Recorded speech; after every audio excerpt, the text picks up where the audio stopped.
If you've been playing DayZ at all within the last few years, you might have heard about this mysterious person called the Yellow King. This iconic DayZ figure has appeared in many promotional materials, including articles, screenshots, trailers, and more, and even has had items and hints towards its existence all across Livonia and Cherna.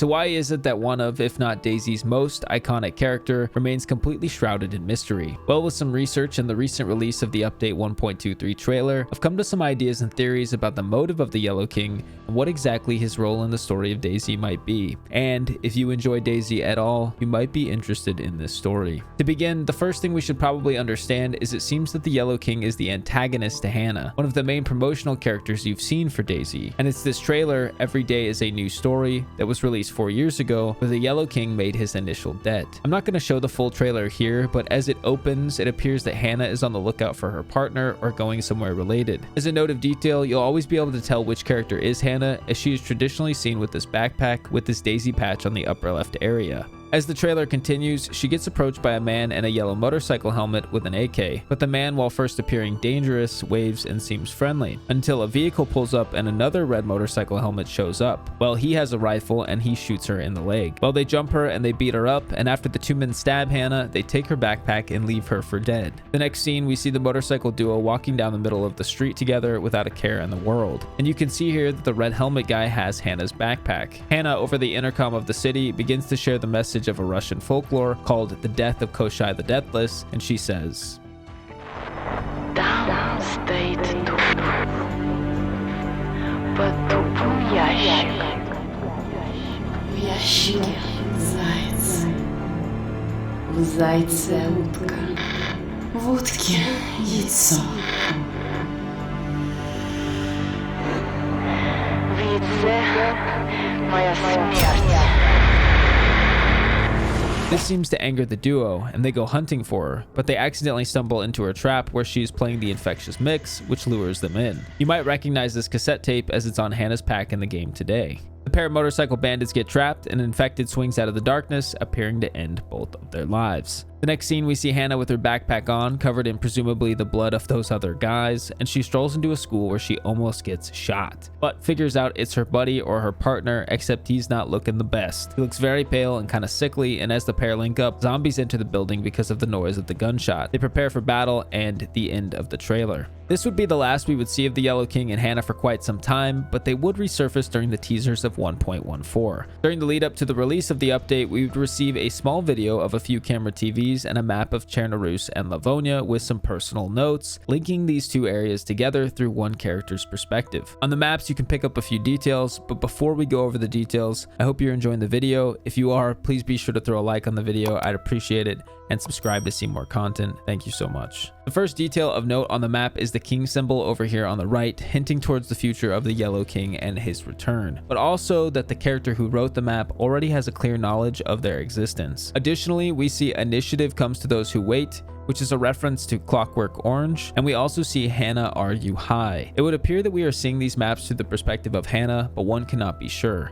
If we are seeing it through Hanna, they have some sort of access to running electricity and also surveillance footage. Furthermore, we also see this name, Koshai, which if we rewind back to the original trailer, another callback to the story in which Hanna read a phrase over the intercom, prompting the motorcycle duo to track her down. So the question rises, does this Koshai story have any relevance to the puzzle? Before we answer that question, let's look at the other notes here. UVB-76 also draws some attention because it is a mysterious Russian radio transmission. For those who don't know, UVB-76, also known by the nickname The Buzzer, is a short-wave radio station that broadcasts on the frequency of 4,625 kilohertz. It broadcasts a short, monotonous buzz tone. Sometimes the buzzer signal is interrupted and a voice transmission in Russian would take place. Well, on the 3rd of November in 2001, over UVB-76, a microphone was mistakenly left open and translated from Russian to English. Listeners heard, "I am 143, not receiving the generator, oscillator," followed by, "That stuff comes from the hardware room." No one knows what it's meant for or what what the buzzing means, and it remains a mystery to this day. However, with seeing the radio next to these maps, did Hanna figure out UVB-76, or was she at least able to communicate with someone behind the scenes to figure out this information? I'd be interested to hear what you guys think about this in the comments below, if Hanna is communicating through UVB-76. The other thing to note is that each of these messages noted on the map seem like Hanna, or whoever this is, has a heads up on the incoming pox missiles designated to strike Livonia and Cherno-Rus, along with an abundance of supplies to remedy the pox sickness. So whoever this is, presumably Hanna, must have been getting a heads up about the pox strikes in advance. Later, when the full video teaser for 1.14 would release and the gas missiles exploded on Livonia and Cherno-Rus, we would finally receive our first actual look at Hanna in a very long time, with her standing over the valleys of Livonia, already with an NBC suit, prepared for the gas long before everyone else, further confirming maybe Hanna is a bit more mysterious and knowledgeable than we previously had thought. She also shares this quote in Russian: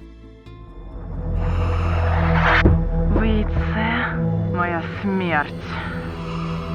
"My death is in the egg," which is one of the final lines of the phrase that she had previously shared over the intercom about Koshai the Immortal. But what is Koshai the Deathless, and how does that tie into any of this? Koshai the Immortal, or the Deathless, is a Russian folklore story with many variations. The most common feature of tales involving Koshai is a spell which prevents him from being killed. He hides his death inside nested objects to protect it. For example, his death may be hidden in a needle that is hidden inside an egg. The egg is in a duck. The duck is in a hare. The hare is in a chest. The chest is buried or chained up on a far island, which is the most protected object on Koshai's estate. The island is the Buyan, which is an invisible island in the ocean, similar to Atlantis. Usually he takes the role of a malevolent rival figure who competes for a male hero's love interest. And did I also forget to mention that Koshai is essentially an evil sorcerer? If one wanted to kill the Koshai, they would have to get through each trap, each nested layer of protection, and then if they broke one, it would trigger another defense or evasion protocol. This would require an attacker to have an entirely different set of tools and skills for each protocol. Now, if that doesn't make anything more confusing, from first glance, it would appear that Hanna is a fan of stories, books, and movies, and includes references in most of her stuff, and somehow these cryptic stories tie into the way Hanna sees the world. After all, we are sort of seeing the story through her lens when we see these trailers. So my question would be,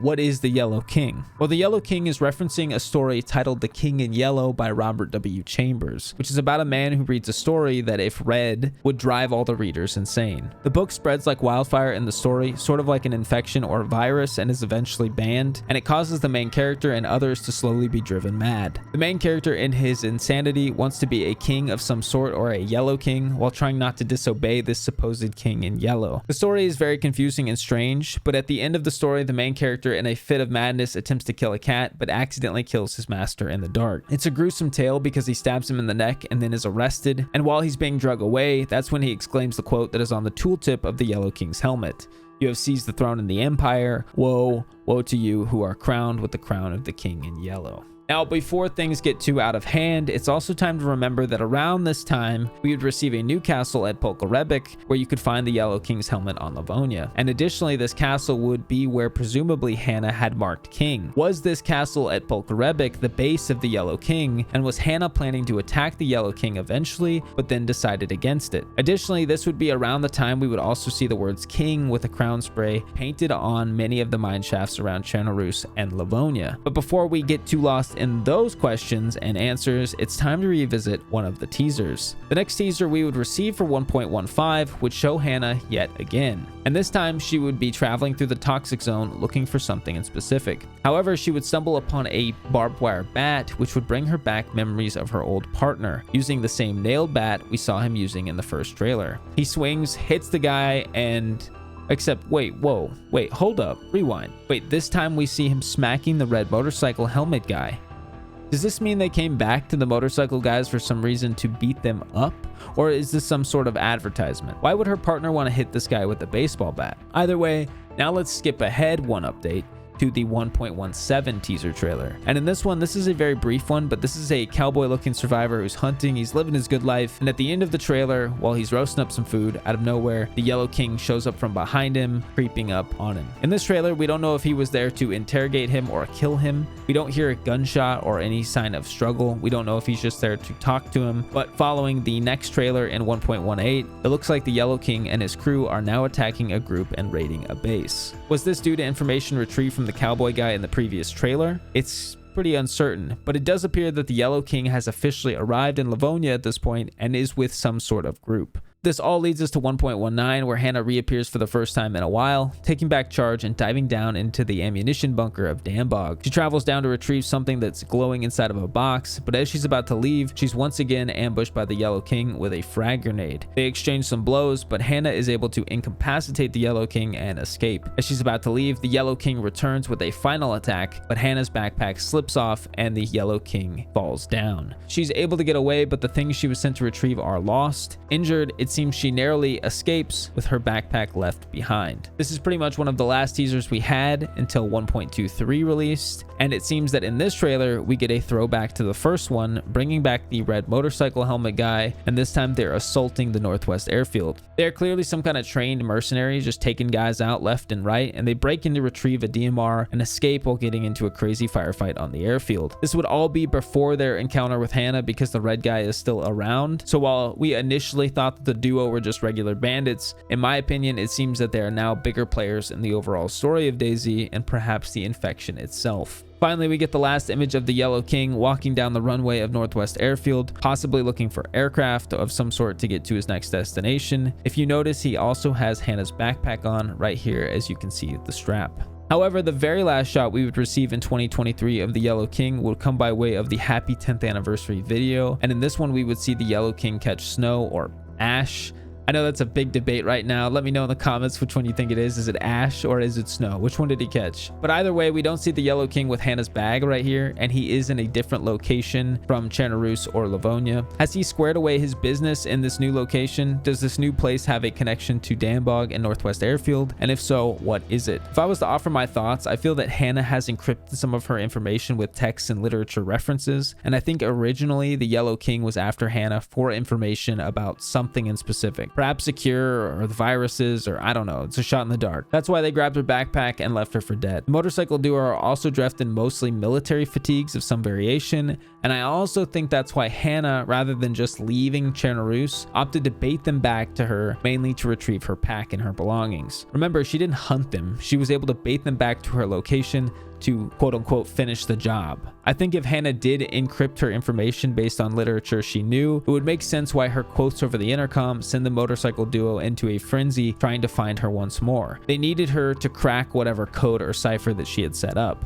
Either way, we know the Yellow King is someone with much larger stakes than just a simple bandit just trying to kill her for whatever reason. As you know, this is just speculation. I'm just seeing the details here and trying to see the entire picture and put the puzzle pieces together. Of course, let me know what you think in the comments below. Do you think the Yellow King and Hanna are after something similar? Do you think these two are rivals? Do you think they're operatives? Either way, that's all I've got for you in this one. I hope you enjoyed the video. Merry Christmas, everybody. I'll see you at the next one. Thank you so much.